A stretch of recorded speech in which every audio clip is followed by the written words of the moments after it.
What's happening? We are Venom. Yes! Come to Papa!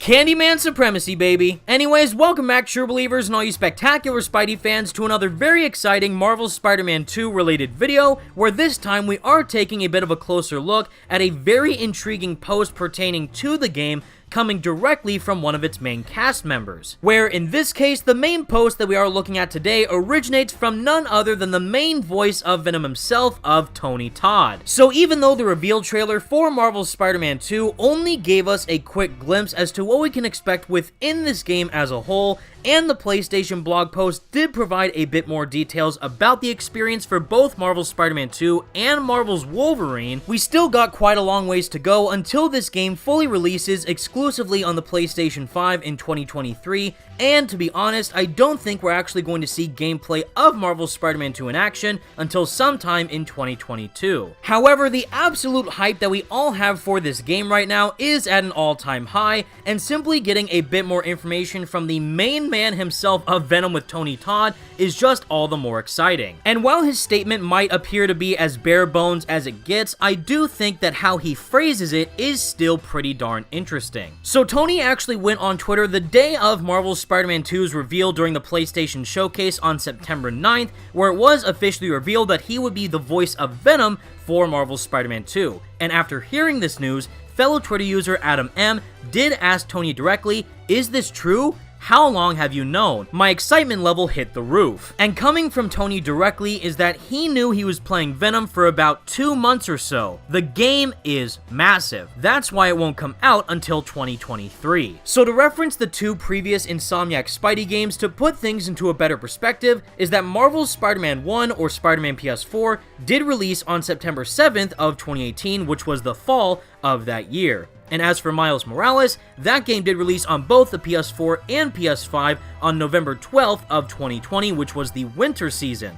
of that year. And trust me, I know how much we all want this game to release as early as possible, but seeing how little of a time frame that Tony has been actually working on this game, and knowing that Insomniac are still heavy within development for Marvel's Spider-Man 2, as well as Marvel's Wolverine, I do think that the earliest time frame that we could see Marvel's Spider-Man 2 releasing is in the middle of 2023, while the latest would obviously be late in the year for 2023. That way, Insomniac will have more time to completely polish the game as much as they need to within the current 2023 timeframe. Plus, I do think it would be a bit poetic if we were to see Marvel's Spider-Man 2 release sometime in the fall of 2023 to make it around exactly 5 years since the first game initially released in fall of 2018. But to highlight the primary point of focus for Tony's tweet is that he is claiming that Marvel's Spider-Man 2 is a massive game. Now, this is obviously going to be the case knowing that Marvel's Spider-Man 2 is a complete sequel to the base Spider-Man PS4 experience compared to a standalone spin-off game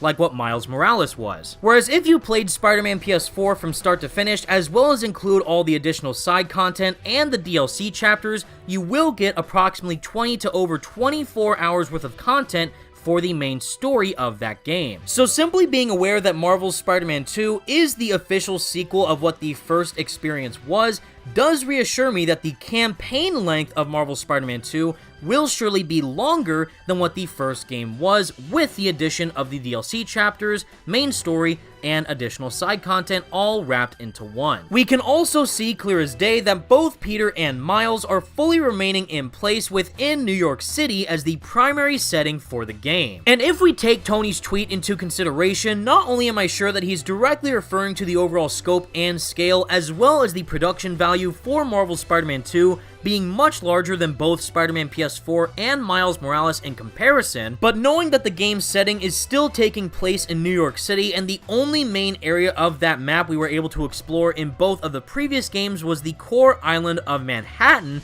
I do think we're finally able to explore even more of New York City this time around, running in complete next-gen greatness, with none other than exploring other boroughs of the area, like Queens, Brooklyn, and more. The main island of Manhattan was already drop-dead gorgeous to fully explore within Spider-Man PS4 and Miles Morales, but surely expanding on that map even further within Marvel's Spider-Man 2 by being able to swing over to other boroughs would just add a completely new level of immersion. So due to the quote-unquote massive nature that Marvel's Spider-Man 2 will surely have, alongside of us likely receiving a longer campaign and a more expansive New York City map to explore, what else could Insomniac do to fully give us a completely new and innovative experience within the Spider-Man universe? Well,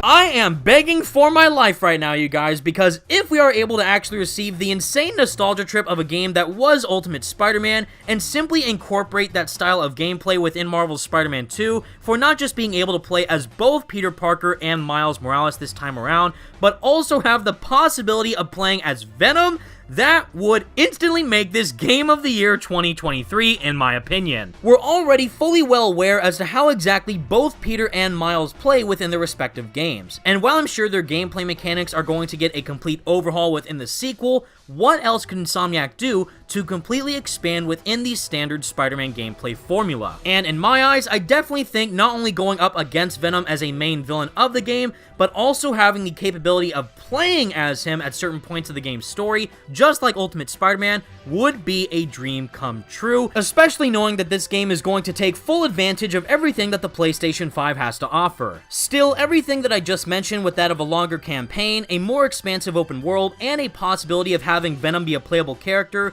has not been officially confirmed. Still, I am keeping my fingers triple crossed as it stands right now that this may end up happening. But I guess we're just gonna have to wait until 2023 or whenever we end up seeing more gameplay of this project to find out for sure. But with all that said, everyone, that's the video I have for you today, and please let me know all your thoughts in the comments section down below. What do you think about Tony Todd's statement of claiming that Marvel's Spider-Man 2 is going to be a massive gaming experience, and which particular gameplay element, either one I mentioned myself or one that you might be thinking of, would you like to see be incorporated within this game? Again, if by some miracle that Venom ends up being playable within this game, I am going to straight up cry. And once again, knowing that Tony Todd is going to be voicing this monster just gets me even more hyped. But until next time, everybody, thank you all so much for watching. Leave a like on the video and subscribe to the channel if you did enjoy, and for more Marvel Spider-Man 2 videos like this. And without further ado, peace out.